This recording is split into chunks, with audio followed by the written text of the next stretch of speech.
আসসালামু আলাইকুম রহমতুল্লাহ তাআলা বারাকাতু। দর্শক, শায়েখ হামুদুল্লাহ হাফিজাহুল্লাহ তিনি বাংলাদেশ সেনাবাহিনীকে ধন্যবাদ জানাচ্ছেন।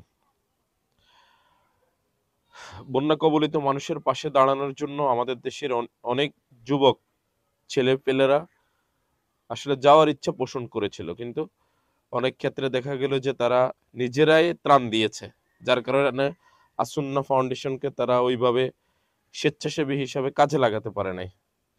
সে সময় বাংলাদেশ সেনাবাহিনী ত্রাণগুলো নিজেদের কাঁধে নিয়ে মানুষের দ্বারে দ্বারে গিয়ে সেগুলো পৌঁছে দিয়েছেন, যার কারণে আসুন্না ফাউন্ডেশনের পক্ষ থেকে শায়েখ আহমদুল্লাহ হাফিজাহুল্লাহ তিনি বাংলাদেশ সেনাবাহিনীকে ধন্যবাদ জানিয়েছেন।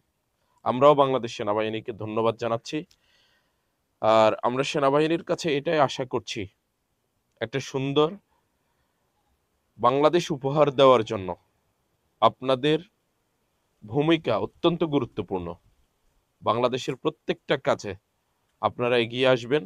বাংলাদেশের প্রত্যেকটা জনগণের এই প্রত্যাশা, আপনারা জনগণের এই প্রত্যাশাগুলো পূরণ করবেন আশা করি। আল্লাহ রাব্বুল আলামিন আপনাদেরকে সেই তৌফিক দান করুন।